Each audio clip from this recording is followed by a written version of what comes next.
Good morning, everyone. My name is Luis Jimenez, and I want to give you a welcome to one episode that our next. This is a wonderful episode that we are having on auto suggestion, the third steps to riches, as Mr. Napoleon Hill wrote it down in that amazing, amazing book that has transformed so many lives, has created so many rich people, not necessarily in the money, which is wonderful, but in their souls, in their spirit, in a way of life. So I want to welcome everybody, and Mr. I want to introduce today we have a wonderful, wonderful guest. But today I have, as usual, my very good friend, Dr. Peter James. Good morning, doctor. How are you? Good morning, Louise. How are you doing this morning? It's good to see you. Great to be here with everyone on another Saturday morning of Think and Grow Rich Live. Today we have a very, very special show. We have a very, very special guest. We're going to be diving on into, of course, Think and Grow Rich there, Louise. But then we're going to dive also into this chapter again on auto suggestion. And we're going to have a phenomenal guest that's going to weave in and out of auto suggestion, how that plays into his life. We're going to hear about all the things that he has going on for sure. Louise, this is going to be a pretty good show. I'm going to be looking forward to it. We're missing our a couple of partners in crime, excuse me, angels that I dare I say there, Louise. One of them being Galen Bingham. We miss him today. Hope he's doing well. Hope he's safe. We Yes, also missing our Wears Ann McNeil. Understand that she's still in around South America somewhere in the world today. So definitely giving them a shout out and prayers for them absolutely. as they live their lives for sure. But Louise, yeah, why don't you begin to introduce our special guest? Absolutely. Yes, yes, it's my pleasure to do so. Absolutely.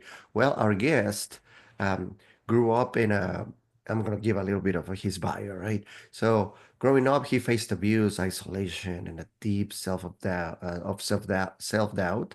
that made him believe he was worthless. But at 14, with the support of his family and a therapist, he made a life-changing decision.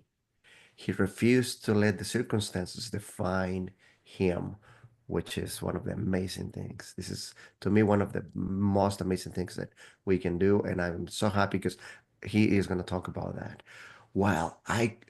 He could change his past, he realized that he had the power to shape his future. This mindset shift igniting his journey in self-discovery, resilience, and breaking free from limiting beliefs.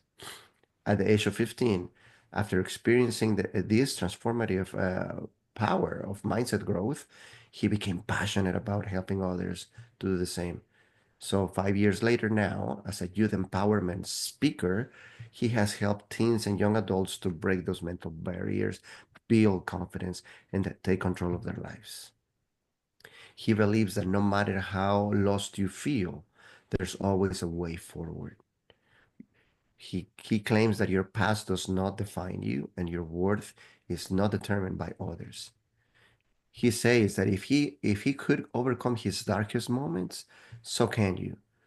He claims in one of his statements, together we can take the first step towards lasting transformations, resilience, and self-belief.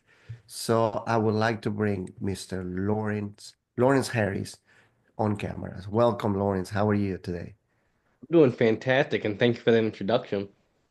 Well, you're very welcome, and it is a pleasure to have you here. As myself, as a coach, I love to have young people working with younger people. That's to me is where we can actually transform a life. We don't have to go through many, many years of misery and all the problems that our psyche gets, right? The mental states or the Gotcha. emotional state. So, Lawrence, let's talk about yourself for a little bit, if you don't mind. Absolutely. I'm an open book. What do you want to know? A little bit of our bio, right? I just introduced your bio. How all this started? Because we're gonna talk about auto suggestion, and we're gonna get all these gems, these little gold nuggets that you're gonna drop during the conversation, and of course the message. But how all this started? Well, it it started just out of this desire to help people because when I felt at my lowest, it's the best way I can describe this feeling is imagine you're taking a really hot shower, but you don't have skin. So everything feel like it's burning. And over time I realized that a big part of it was my own mind kind of playing tricks on me. It's like you get knocked back into these flashbacks of you're that 12-year-old kid sitting on that couch and now you have a black eye and that just replays over and over Mhm. and over and over and over in your head. And years later, I would still be dealing with that where my mind is just taken back to that moment. So through therapy and a lot of my own research, I realized that little by little, you can shift what your mind tells you. Mhm. And once I was able to do that, I realized if I can rewire my brain's perception of trauma, I can also help people to rewire self belief, self doubt, their spending habits. All of these things stemmed out of me learning how to control my own mind. Mhm. And my decision to start speaking, I just wanted to help people.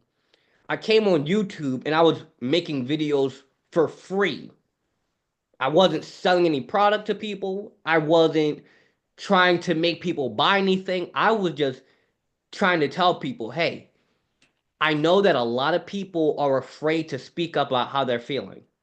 I know a lot of people are struggling, but they're afraid to tell somebody because they don't want to look weak.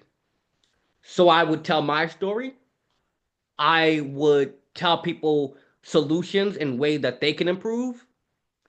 And over time, I realized I can make a career out of this too because if I'm going to be giving all of this value, I also have bills I need to pay. And that just was my decision to become a speaker. Nice, nice. So you realize that I'm because of what people love, right? We all love stories. Our stories resonate with others. So I'm assuming, I know that you got people start contacting you, making comments, and you open the door for them to express themselves as well, correct? Yes. I've had I've lost track of how many people have actually told me that something I said helped them to overcome a drug addiction Mhm. or alcoholism or I've prevented so many people from actually committing suicide. Like I've lost track of it because I've I allow myself to be so vulnerable online with people that it allowed them to realize that they're not the only one. Mhm. Because Mhm. when you're stuck in this, I like to refer to it as a cage. Imagine you're a dog inside of a cage and all you want to do is break out, but the bars aren't letting up. Mhm. It's really easy to just stop trying. Mhm. It's really easy to just sit there and stop trying to break out because what's the point? And I like to help people realize that there is a point. There is a reason for you to be here. Mhm. And Mhm. we might run to outside things such as addictions to try and numb that pain because in order to get to the other side, you have to dig really deep inside of you and realize, why do I think this? And that's when you start to bring up maybe in your childhood somebody did something to you. Mhm. Maybe you saw something growing up, and that's a tough can of worms to open up. So Absolutely. sharing my story has allowed people to realize that they're not the only one. Correct. 100%. Dr. Peter. Yes, Lawrence, such a great start to this conversation. I want to, I have so many different questions in so many ways I want to be able to go. I want to go back, if I could, to your introduction to our infamous text, Think and Grow Rich. Where did that take place in your life? First, when did you start looking at this book? I was 16 years old and I was at the library. And naturally, teenagers were very ambitious people, most of us, in some way or another. If you tell a teenager, hey, do you want to go spend 10 years to get a degree? No, I don't want to do that. But if you say, hey, do you want to learn how to make a lot of money? Absolutely. And I see this book and it's Think and Grow Rich. So think and grow rich. Okay, maybe if I start, what do I need to think in order to get rich? Let me pick this thing up and read it.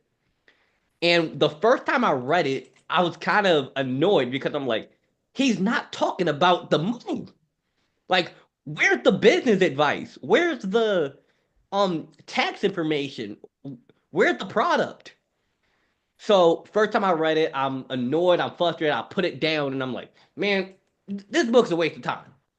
I came back to it a year later when I was 17, and this time I actually sit down and fully read the thing. And I started to put the piece together. Oh, he's saying that the reason why we're at the financial level we are is because of our thoughts. And if we reprogram our thoughts, we can make more money because we're running on a different system. You cannot fix a computer by changing the screen. You have to actually work on the code. And at that point in my life, I was trying to make more money by doing more things using the same code that kept me with $20 in my pocket. But once I changed the code, I was able to start using the information, such as autosuggestion, which that's the big one. Like, that's the one that really helped me.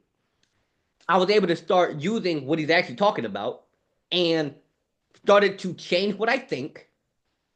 And I wouldn't call myself super rich financially, but I'm rich in my spirit. So I was able to change what I thought, get rich, and actually use the value of that book. Wow, I want to come back to you so much on that there, Lawrence. Thank you so much for even laying that foundation for the text and even this chapter of auto-suggestion.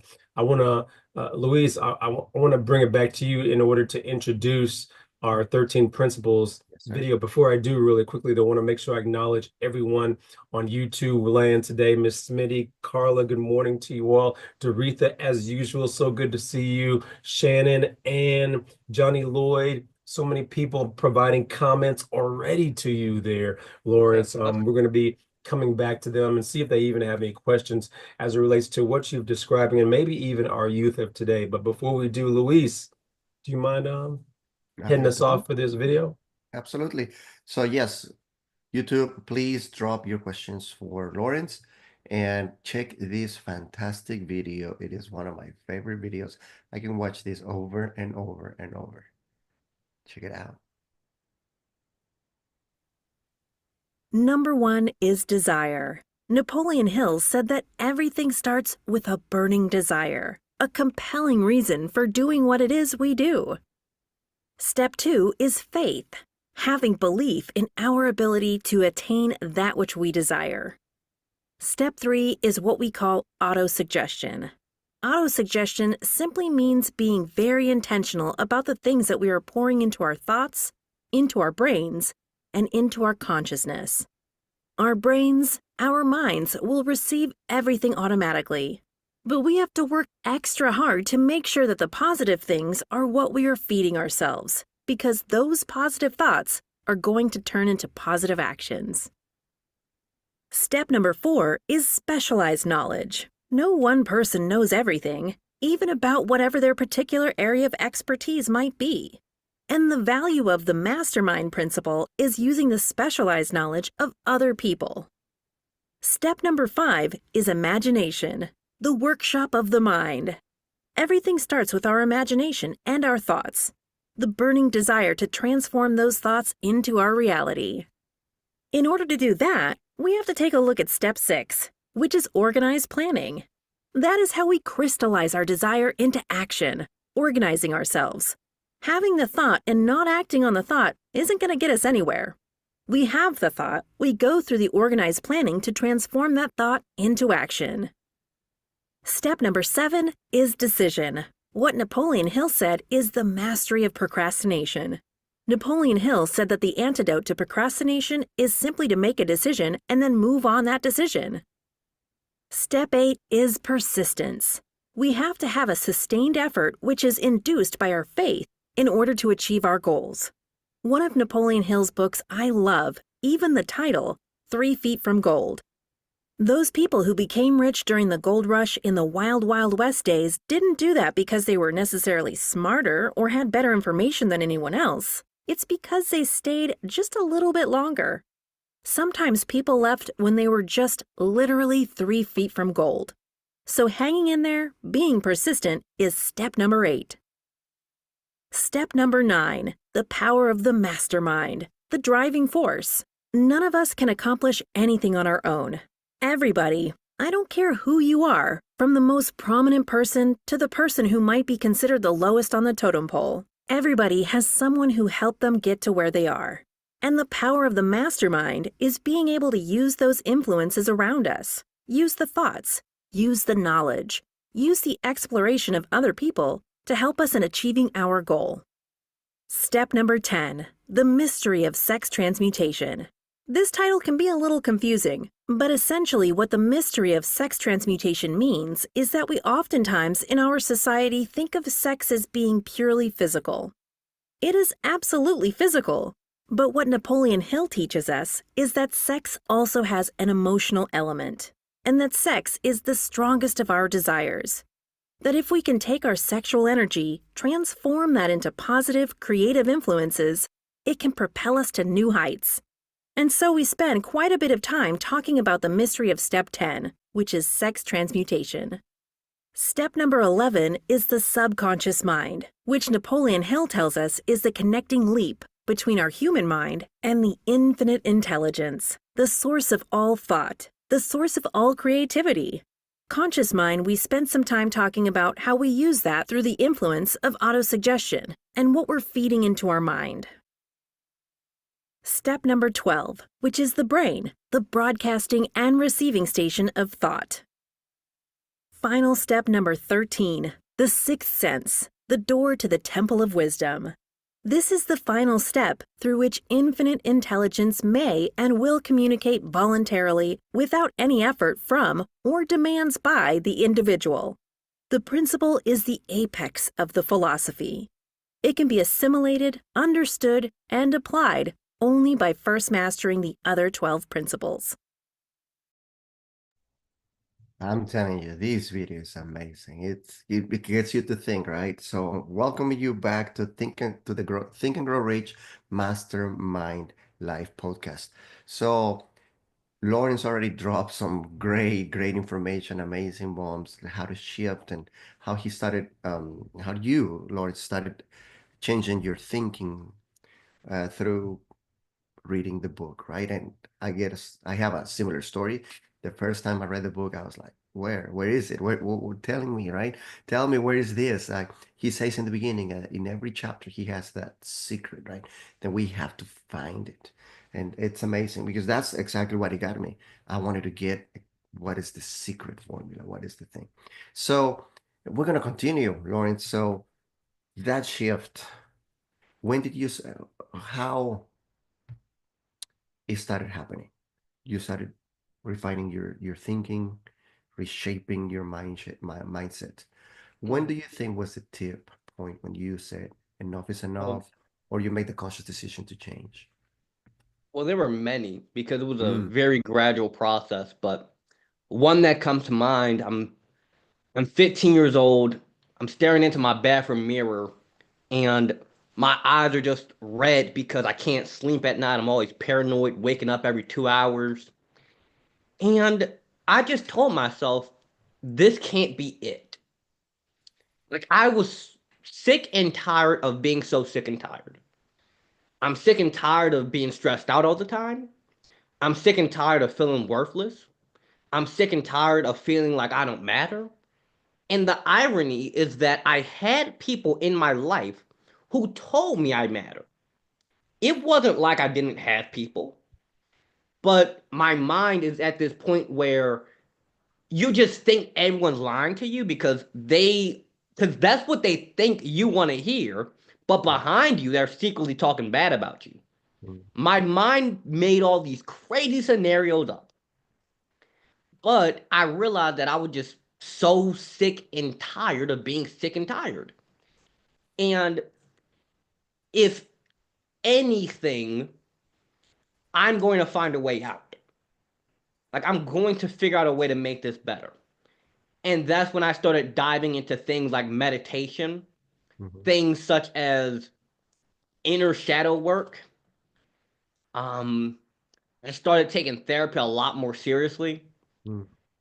I read, I've lost track of how many books and seminars and podcasts I've listened to and watched on the subject of changing your mind. Mm.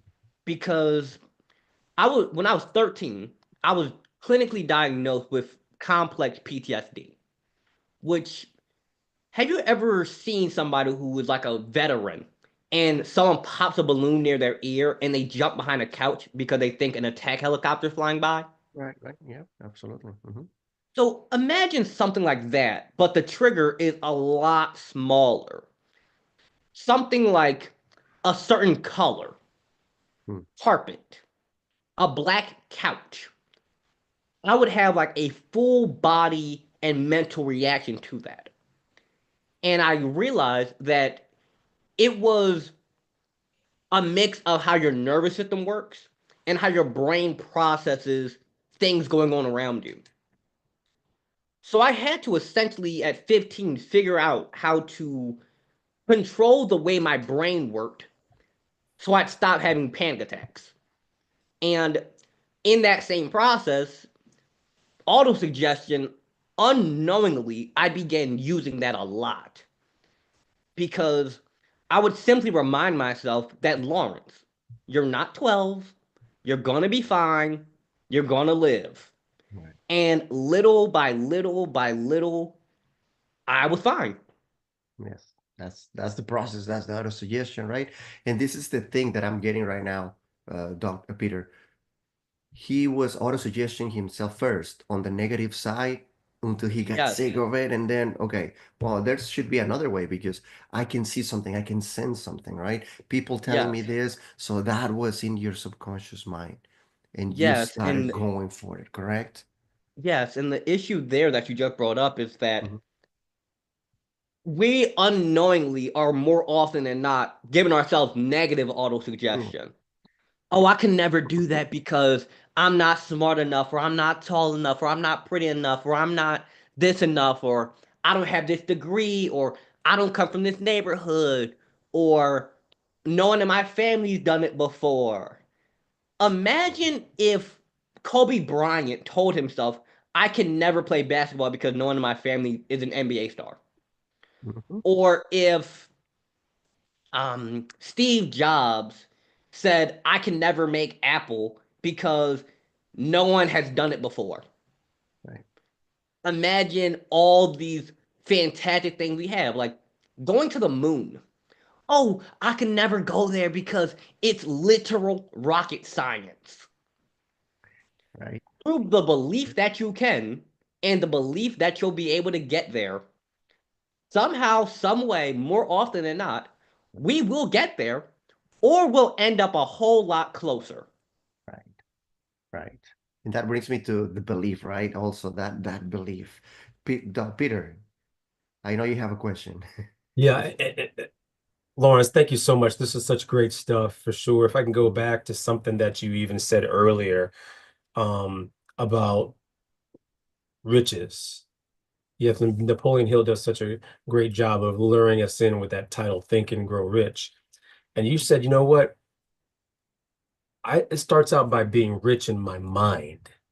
Yes. And not many people most people don't. They just sweep over that, brush over that the importance of having the right thoughts, the importance of being wealthy in your brain, in your mindset, the importance of being wealthy so that you can impact the external as opposed to the other way around. You've spoken to that already, but I see that so much today in our youth. How might auto-suggestion be able to help them? Well, it's very simple, but it will not be easy. They're going to have to deliberately decide to start properly auto-suggesting themselves. Because consider things such as music, entertainment, television, food, habits, um, what you grow up around. Because a lot of people are being auto-suggested by their environment, which is a negative environment, such as violence, vaping, music about the glorification of murder. You have this pumping into your head 24/7. And in order for them to start getting to the other side, the first thing we have to do is start removing the negative. We have to start unpumping. So, a big part of it too is how we glorify fast results. I'm sure we can all go online and we could see the 20-year-old multi-millionaire with the Bugatti and the jet and the yacht and all that. Here's the secret. A lot of times it's rented because for $1,500, you can rent a Lamborghini, a mansion, hire a videographer, or even just get your friend to get a camera, take a bunch of pictures, and now the internet thinks you're a millionaire and they all are going to buy your $900 course. So it really comes down to just reminding ourselves that the process is where the riches are. And when That's you good. brought up being rich in your mind, that made me think about how the secret to getting rich is to get rich inside of you. Because in order to have something on the external, you have to work on the internal. You can think of it as a computer. The computer screen is the external. That's the number in my bank account. That is how many square feet the house is. That's the car in the driveway. That's the external. The internal is the computer. So the external is the screen that I see. The computer inside of me is the code. If I have poor code, if I have broken code, if my code is programmed to stay at $20, if my code is programmed to stay at this location or in this circumstance, I can't get a different external because I don't work on the code. So to help our youth today, we have to teach them to work on the inner code, to properly auto-suggest themselves, and to take deliberate steps towards improving their mind, their mental health, and all that stuff. You kind of said this a little bit though, Lawrence. It's easier said than done. It's So very easy to say something. yeah. So how do you recommend not even our young people? I'm just going with all people because we are a society that's so externally motivated or demotivated. How how do you recommend, suggest that we begin to work on our internal code better? What are some ways that have worked for you that may be able to work for our audience as well? One thing to ask yourself is really, is the thing that I'm about to buy, do I actually want it? Or do I want the feeling of how people will view me if I have this thing? For example, a car. There's nothing wrong with getting a really nice car if you want that. There's really nothing wrong with getting a Bugatti if that's what you want and that's what you can afford. But do you actually want the Bugatti or do you just want people to think you're cool? And if the answer is you want people to think you're cool, don't get it because that's you giving your power outside of yourself. You're letting their opinion dictate your action. And that falls into so many other areas too. Like a lot of people will have a designer wallet, like think of Balenciaga, Gucci, Louis Vuitton, all those things.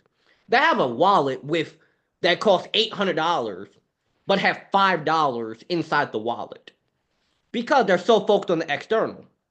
And when you go to sleep at night and nobody's around you, nobody's looking at your car, nobody's looking at your house, you're laying there with you. So the way that we can focus more on the internal is remind ourselves and be aware that my bank account doesn't get buried with me. My car doesn't get buried with me. My house doesn't get buried with me. All of the people who think I'm cool don't get buried with me. I'm going to the grave with me. So I need to get my internal right. That way, when my time comes, I can go out peacefully and know that I might not have lived perfect.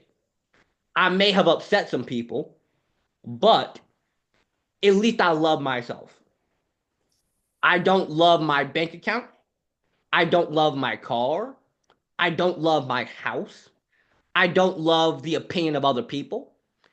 I love me because my value as a person comes from the inside, not the outside. And that's another thing there too, that we're kind of being brainwashed to believe that our value comes from the external. Mm-hmm. You have to be this certain height. You have to wear this certain dress size. You have to drive this car. You have to make 6 figures a year. You have to live in this neighborhood. You have to do these things in order to be acceptable, in order to be lovable. Mhm. Whole time, that distracts you from the fact that your bank account doesn't love you. When you die, your car doesn't care. Your house will be resold. Your possessions will become someone else's possessions. But your internal working is up to you to get right. Wow. Wow. Luis, this is some phenomenal stuff. Our Yeah. inner workings, which Napoleon Hill talks a lot about there, Luis, correct? Yeah, absolutely. He's a master of doing exactly what Lauren said, correcting the inside, right? The programming, the software that we've been running for years and that it's been written mostly by others, right? Lawrence, this Yeah. is all this validation that we're looking for from others starts since we're young, right? It Yes. starts when we're young. But I love how you put it. And he speaks at the end of the book on these six ghosts of fear, right? Why do people do all these things? Because fear of rejection, what are they going to think of me? Also fear of poverty, fear of illness, right? And it comes down a little bit and then it magnifies, it amplifies on victim mentality, right? Yes. We are victims, and then once we realize that we can be victors, that we can win this battle, everything starts changing. So did you Yeah. feel like that at all, Lawrence, Yes. growing up Very when you much so. were, right? It starts like pouring me first in the beginning, but then something clicks. Something is there. Something is, I know this is not it. This is not the end. Yes. There's something else. Like all these people that I see, not usually, could be, of course, on the millionaires and all the stuff that you were mentioning, all these young kids with money. But it's all these other people that they're feeling their purpose, how they're helping others, how their spirit even actually they feel it grows. And Yes. that's one of the reasons why I started in personal development. I knew there was something missing that I did not have or couldn't get. Can you explain a little bit more about Yes. that? Because it looks like So, you got that experience as well. so in terms of like victimhood, Mhm. something that I've realized in doing consultation with people is that oftentimes we find a pleasure in being a victim because people will run to help you. Like if you're the damsel in distress, people will run to save you. Mhm. But if you decide to become the knight and become the hero, nobody runs and helps the knight. The knight is the one who has to fight the dragon. So when it comes to the fear of things like rejection, fear of poverty, fear of illness, and all these other fears we have, a big part that played into it is the fear that I'm going to have to go and confront this. I'm going to have to confront my inner self. I'm going to have to go and confront this addiction. I'm going to have to confront my fear of judgment. I'm going to have to go and confront it. So we have to realize that until we change, nothing changes. Until we do something, nothing will happen. Because I remember I would often be so focused on the external, like, okay, how do I get more money? How do I get this? How do I get these things I want?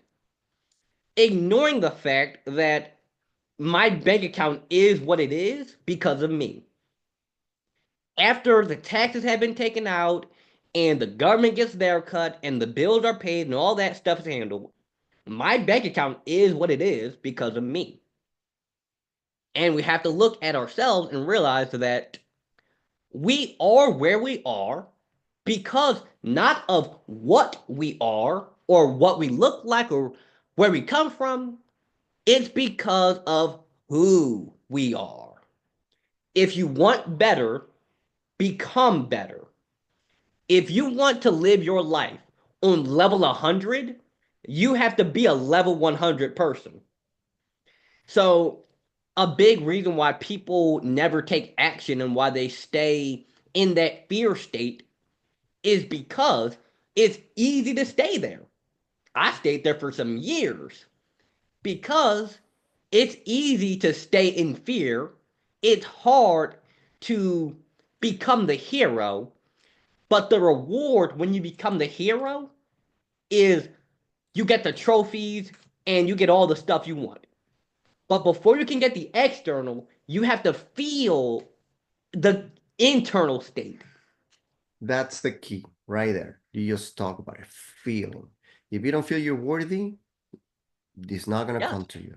If you don't feel you're valuable, if you don't feel that what you want is here, that you can actually have it and feeling it, that's what the universe speaks. The universe, Yes. God, doesn't speak English, Spanish, Japanese, even math, right? It speaks feelings. It speaks emotions. So I love that. I love this. I'm loving it, doctor. I'm loving it. Yes. What do you got for Lawrence? Yeah, such a lot of great stuff there, Lawrence. Again, a lot of great feedback coming in from the chat on YouTube. Great people are loving the insights that you're dropping there, Lawrence. Some people want to know this question right here. Actually, specifically, I'll be like Lynn in the chat on YouTube asked, first of all, how old is this guy? Number one, and two, how old were you when you started using auto-suggestion for yourself? And maybe specifically, was that affirmations? Was that some other way that you were able to impact your internal code? Yes. So currently I'm 19. So I'm not even 20 yet. Nice. I got started in this really young. And when I first deliberately started using auto-suggestion was when I was 15. But at the time, I didn't even know it was auto-suggestion. I simply knew it as like mantras and the idea that if I say something enough times, sooner or later, I'll believe it. One of the things that I would often say to myself is, this was actually a few months back. I really want to do a speech in California. Like, I really want to do a speech in California for some reason. And I would tell myself, someone from California is going to reach out to me and ask me to speak there. And about 5 months ago, I get a message from somebody on LinkedIn from California, and she didn't want me to do a speech there, but she just wanted to interview me. After our interview, she says, you would be a fantastic person to do a podcast with. and me and her used to run a podcast together. So even though I didn't do a speech in California, I spoke with somebody in California. And the note that Louise brought up earlier about how the universe speaks in feelings, I like to imagine it as like attracts like. So when you get rich inside and you think rich, you will start to think of ideas to become rich. You'll take the actions that a rich person would do, and you will become rich in your pocket after you became rich in your mind. So, in a strange way, the way to get rich on the outside is to be rich before you become rich. All Yeah. right, all right. Uh, And that's such a fabulous question. I gotta go back to Yeah, this let's there. I gotta go back to this there, Lawrence, if you don't mind there. Louise, forgive me. I'm I have young people in my house.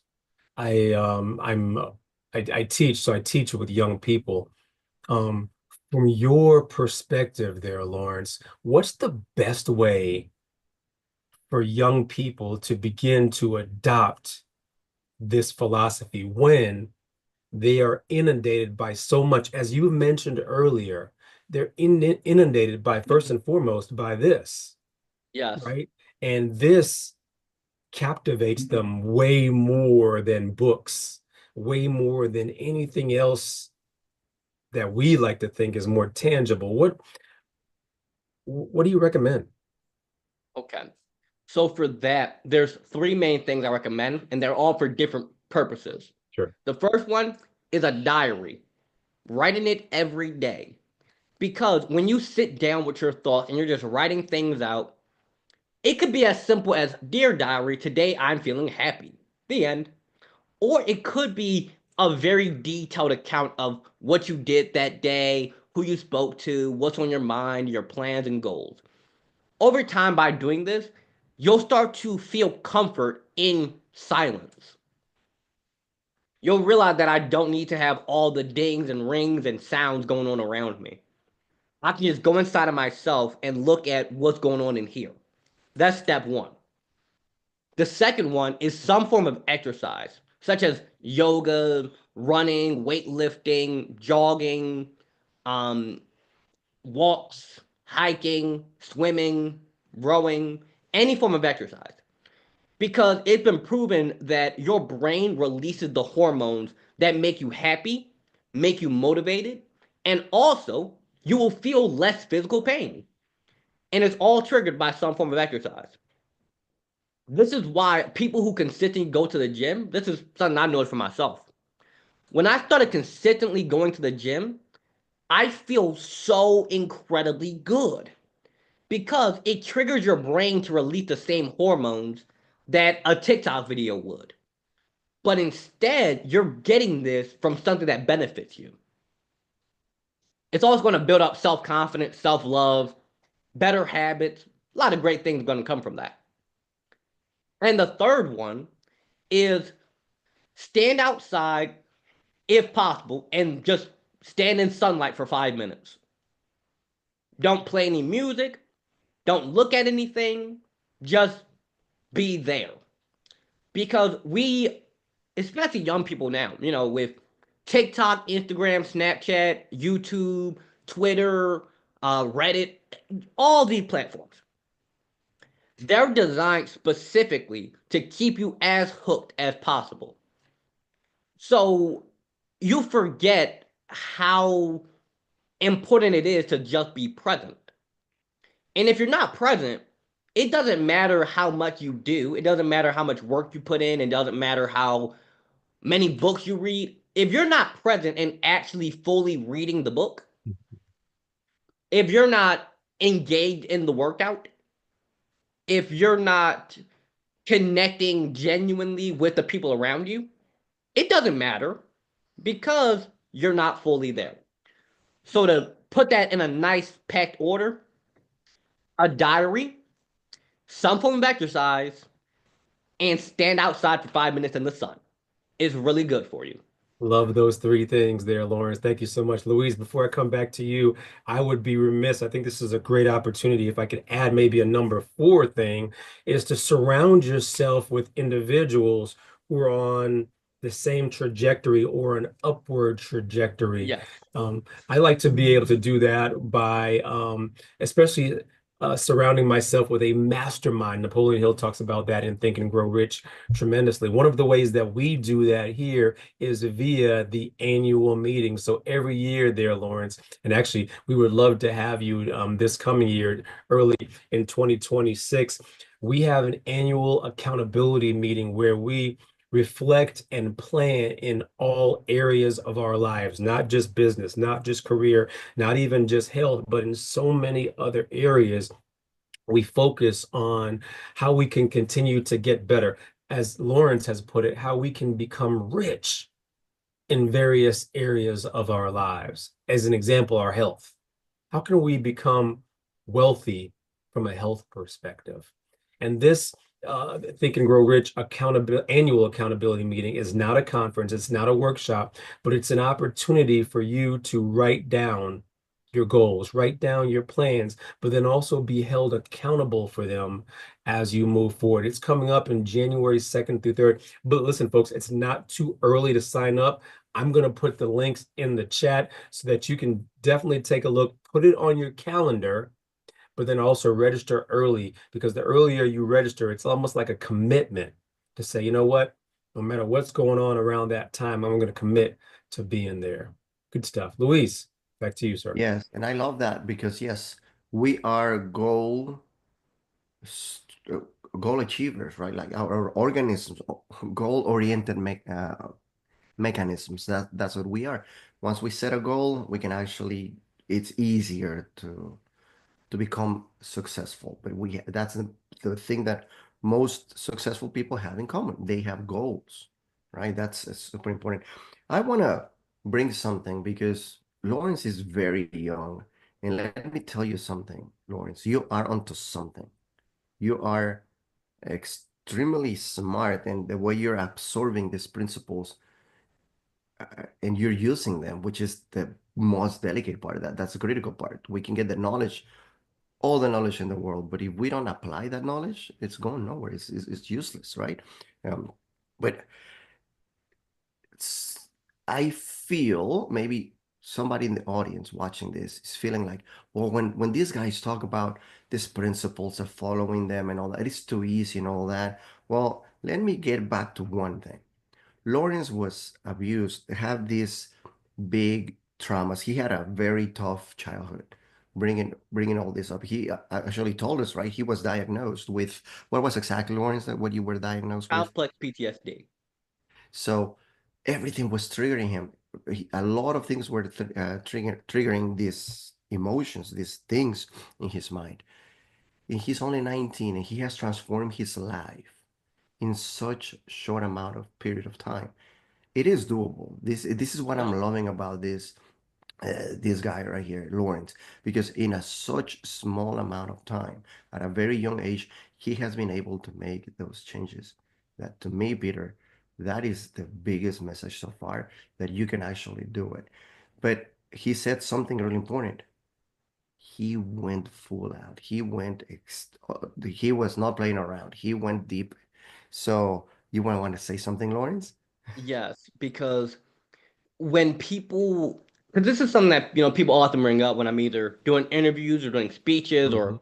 or people who book me for consultations, they often are like kind of shocked at how do you do it so fast. Right. And I remind them that the period of me going from 12 to 19 is 7 years. The period of me going from 12 to 15 is 3 years. You can do a lot in a few thousand days. And not just working on it a little bit here and there, but being very deliberate. Mhm. Because in that time, it required me to do a lot of things that I didn't necessarily want to.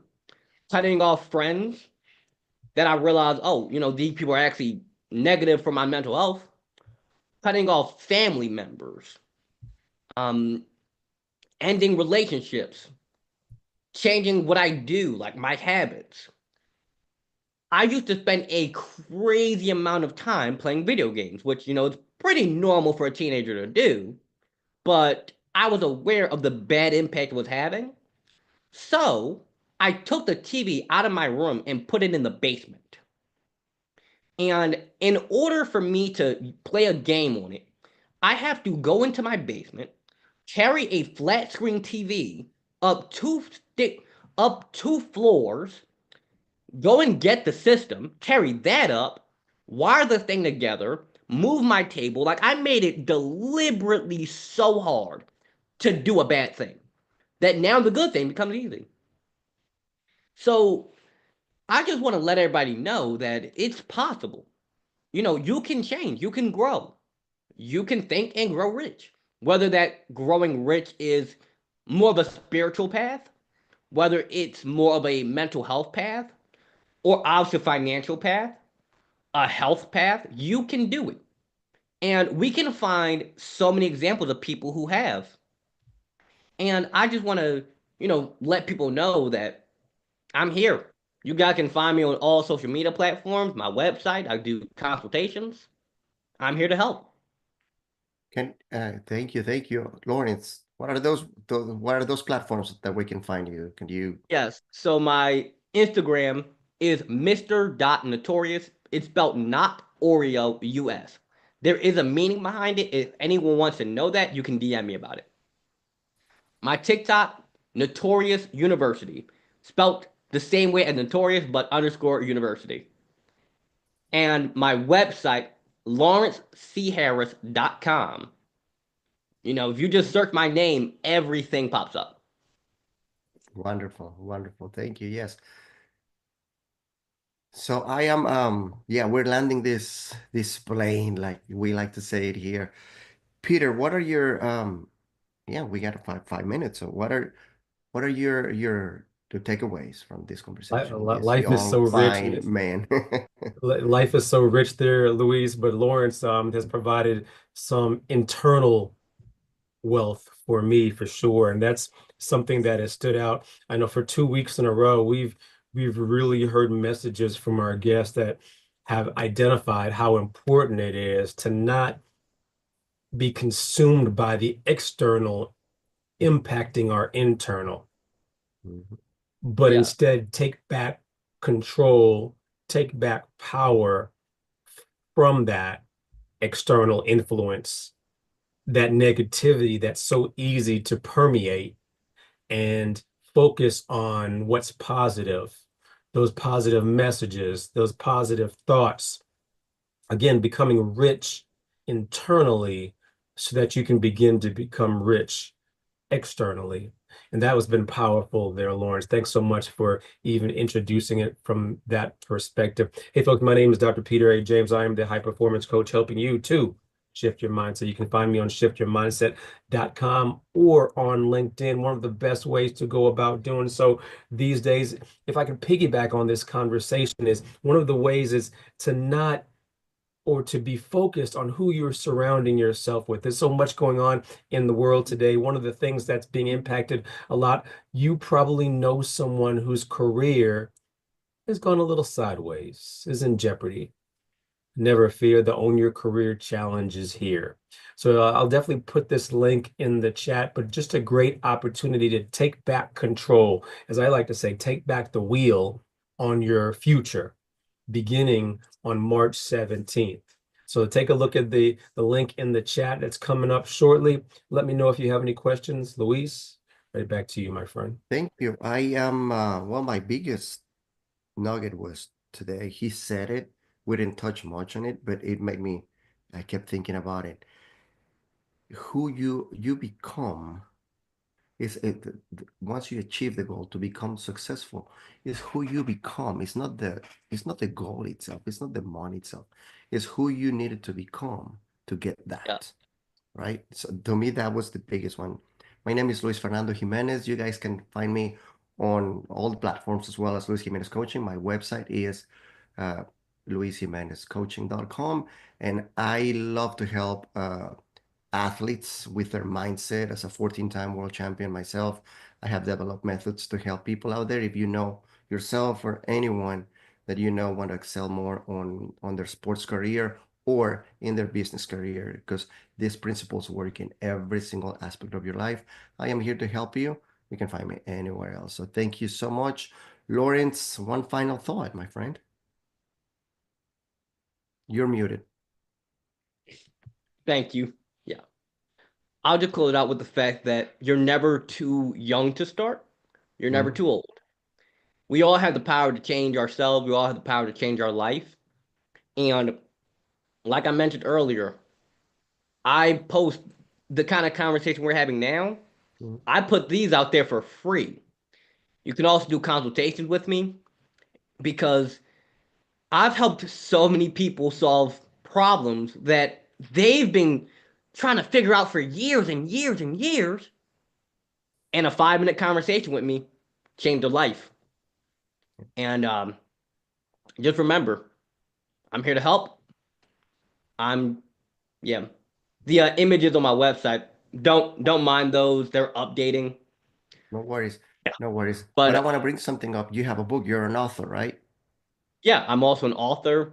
You can find those on Amazon. Power to the People.